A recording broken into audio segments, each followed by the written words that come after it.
I'm Nick Roush. It's Stein time in Kentucky. And before it came to Kentucky, it happened in Oregon. So when I was thinking of Oregon Ducks, the biggest Oregon Duck I know is Geoff Shwartz. I know that we had Rich Brooks. We've got some sort of Oregon pipeline coming to Kentucky, but nobody loves his Ducks more than Geoff Shwartz. So I had to find a way to talk to Geoff about Will Stein. Thank you so much for joining us today, for hanging out with us while you're I don't know where you are, but I appreciate you hanging out with us.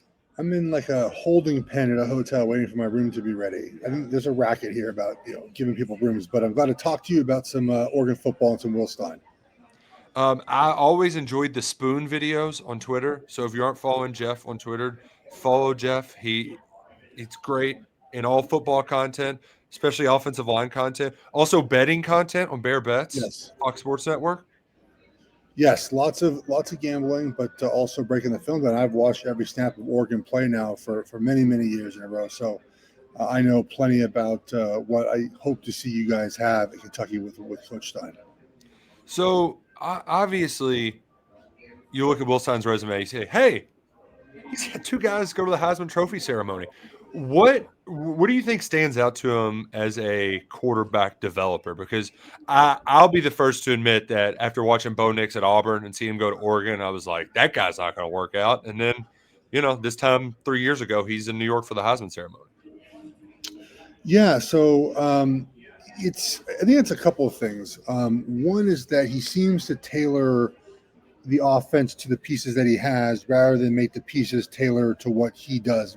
That makes sense, right? We see a lot of times, I think coaches, the ones that fail, just tend to say, we're running what we're running. That's what we're doing, right? Mm-hmm. And in Will's situation, he has changed the offense to fit the quarterback of said offense. So the offense with Bo Nix was a lot of empty protection, right? It was letting Bo, he wanted to read the field, giving him a lot of freedom to make decisions as far as checks and where to go with the ball. Dylan Gabriel was less of that, right? That wasn't what Dylan was really good at. It was sort of eliminating some of the over the middle type throws that Dylan Gabriel wasn't great at. And then Dante Moore, it feels like as he's gotten more comfortable with Moore, he's gone back to allowing him to use more of the Bo Nix type schemes, but also Oregon has been down a bunch of wide receivers. So adjusting the offense to add the tight ends. I mean, they basically played against Washington last week in 12 personnel the entire game, where they basically had two tight ends and two wide receivers on the field for most of the entire game. So I think that's what Will has done so well with his offense is he's not been stubborn and really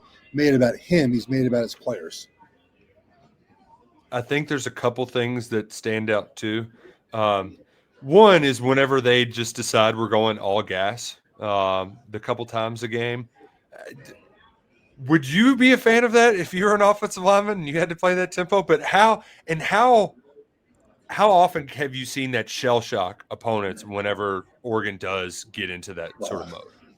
I mean, I was in the first iteration of Chip Kelly offense, so I've definitely done tempo in my life. I think it's really great, at certain times, right? Because the goal is to obviously catch a defense in two situations. One is they can't sub, right? So if Mm-hmm. you have a package you like and they have missed a line or missed the personnel doesn't match, and you can keep that tempo going and that personnel group in.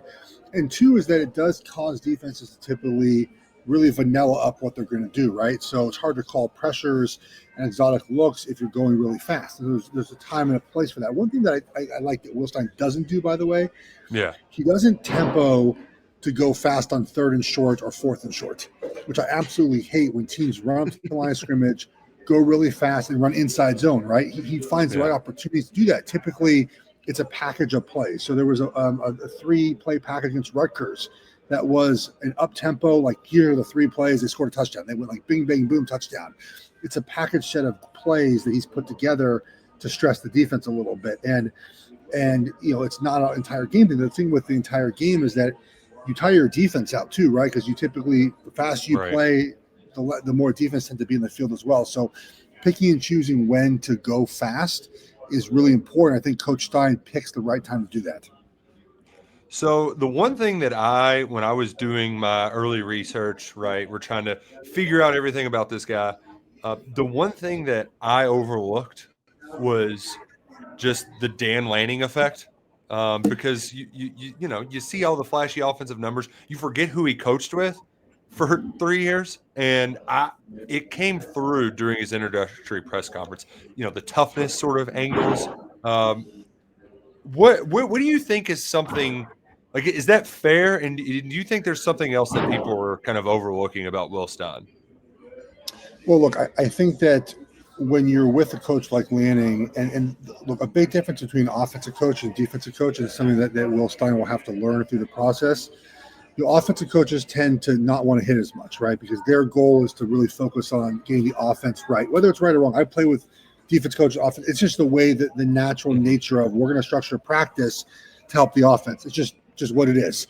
Yeah. And defensive coaches tend to structure the practice more to help the defense. And that includes being very physical, right? Mm-hmm. And accepting that that's part of practice. And I think that, Will Stein takes away some lessons from Coach Lanning. That's one of them, right? Where to win a championship, you have to hit.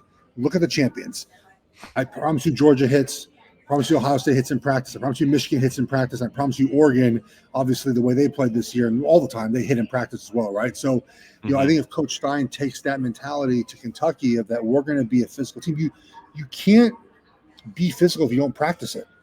People think you can do that. It's impossible. You have to practice blocking and tackling. Now, there's a fine line between being dumb about it, right, and injuring players and doing too much. But if he takes that from Dan Lanning, that'll really be helpful as a new job. How you do anything is how you do everything. Correct.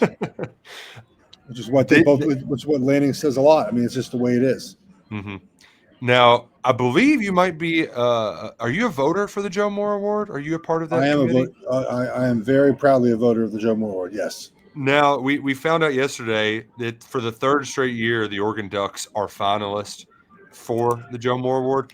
Yeah. Obviously, Coach Terry is going to get a lot of credit for that, but Stein oversaw that group. What has impressed you with the way that they played offensive line, and also how it's been sustainable over Stein's 3 years? Because I think that's probably got to be the trickiest part, right? Is you develop some players, but they change. There's injuries. There's a lot of moving parts. What's been the secret to kind of their success? Well, look, Elite Terry does a really good job, getting those guys ready. But I also think that the scheme, it tailors to what those guys up front do very well. And I was just talking with a pro scout today about Oregon center, and he's really good. And I hope he gets a chance to go to the NFL. He might stay. And we're talking about, well, he's not really a great outside zone blocker. I don't see that in the NFL.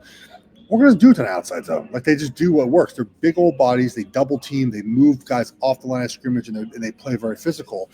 And instilling that nature of physicality, as I mentioned, starts with the head coach, but also the OC has to demand that in practice too, right? They have to demand that you're going to play that style of football. And then I think what Coach Stein has done really well too is I mentioned earlier, when you take an offense and design it for your players, he knows his offensive line is good, so he relies on his offensive line. Right now, he might not have the opportunity in Kentucky. I don't know what your personnel is like, to be fair, and obviously the portal will be a big factor in things in a couple of weeks. Mm-hmm. But he relied on the offensive line this year when the wide receivers got hurt. We're going to put it on you to get 260 yards in Iowa. We're going to put it on you to run the ball against USC when you have three guys that are out for that game. And so, again, using the pieces you have in place for success is really important. And Will Stein did a good job with that, knowing the offensive line was really good. Let's make that unit be a big part of what we do offensively. College football playoffs here. Oregon has two coordinators who are going to be head coaches elsewhere next year. They're doing the little juggling act. I can tell you, Geoff, that if Oregon wins that first round game on January 1st, I will be playing the under in Oregon Texas Tech. I don't know what the number is. They can't make it low enough. We will be taking the under. But what are your expectations for Oregon when they have so many people in leadership positions? Yeah. Now doing the juggle, and also hey, James Madison's got a pretty good defense, and then you've got Texas Tech waiting there, and those guys are for real defensively. Yeah. So Dan Lanning did this at Georgia when he won a championship. Mm-hmm. He was Oregon's head coach while also being the assistant at Georgia. And I think that if anyone knows how to do that, it's Coach Lanning. And I'm sure he's giving these guys advice on how this is done. Right now, correct me if I'm wrong, recruiting's in a dead period right now, right? Correct. There's a dead period for recruiting now. Obviously, the portal opens up, but that's why you have a general manager, right? And look, the way I look at it is this, right, is that if you have 7 days to game plan for a game, that doesn't even start for Oregon until this Saturday. Like Will Stein can do all Kentucky all he wants between now and then, right? And then as soon as the game plan starts, it's more focused back to Oregon. But again, a game plan is not just an offensive coordinator. It's the O-line coach does the run games. The wide receiver coach does the passing concepts on third down. It's a running back coach does the red zone. So it's not just on the offensive coordinator. I think he mentioned that everyone's going to be working behind the scenes to do a little bit more while at Kentucky to prepare for any opponent we have. And so I'm not as concerned about it. I'm less concerned about defense, by the way, because look, they have Hampton's a DC and Dan Lanning's defensive guy. Look, I don't think Will Stein won't be prepared to play any team that they play. And plus, look, it's unfair to James Madison, but Oregon is doing work on Texas Tech right now. Like, let's be serious, right? So, like, and to be honest with you, they should be doing work on Indiana too. They should be doing work on Ohio State. Like, you should be doing all the prep work for all these teams right now. So you have this opportunity while you don't have any games right now, and while Coach Stein is doing some Kentucky duties and Coach LaPoy is doing Cal duties, which they should be doing, right? Your job is you're going there at some point.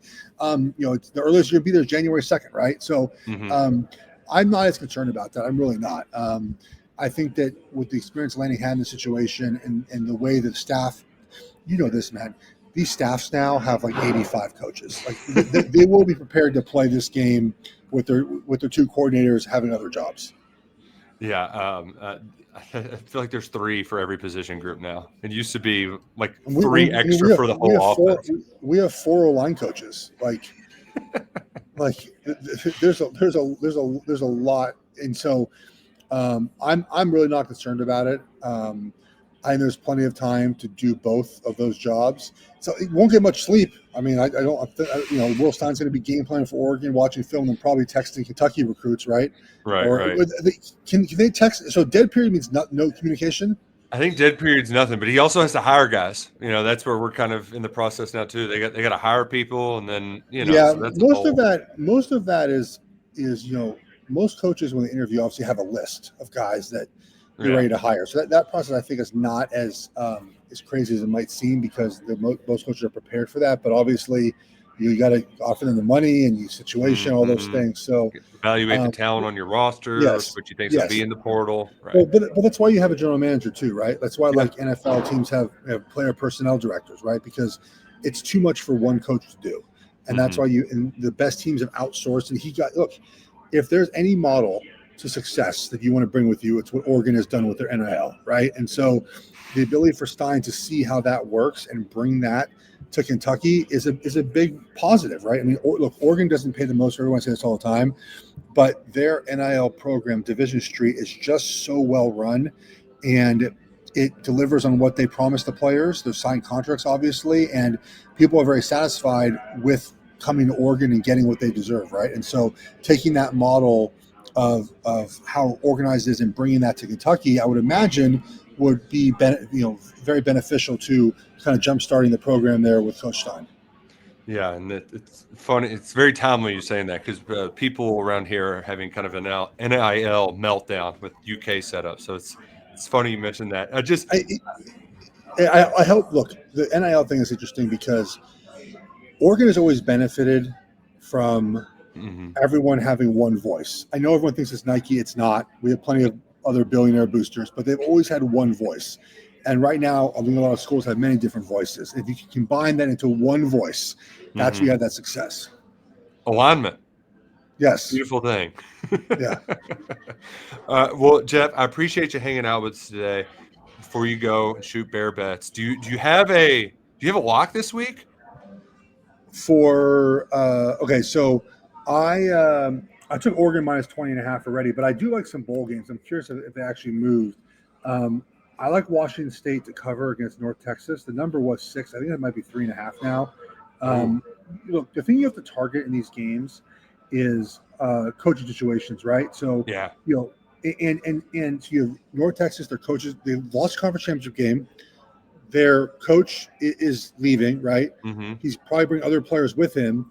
And on top of that, you have a San Diego State team that had a great season that, Sean Lewis is staying. Like, they're going to be so motivated for this game. So I like San Diego State to cover that game. I wouldn't be surprised if they beat where's that right now? If they end up winning that game. It's not till – they don't play for a while. Here it is right here. They don't play till till December 27th, but that number is 3 now, so it keeps coming down. So I get on San Diego State now before. I bet that's a pick 'em by kickoff. Oh man, bowl season. It's been bastardized, but I still love betting on Absolutely. it. It's so much fun. You just got to find the right angles. Geoff, I know you've been busy. I appreciate you sharing this, your time with us. Last thing, just for Kentucky fans to say, hey, wow, like what do you think is the most discernible difference?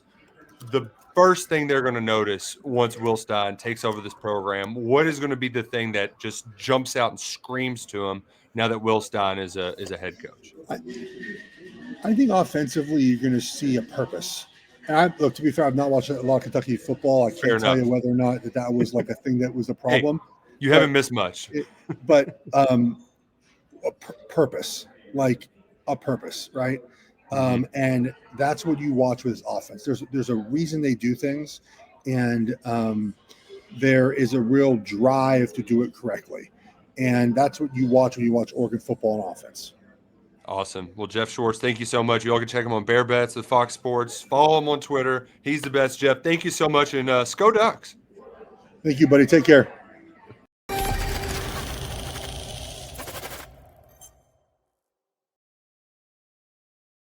Okay.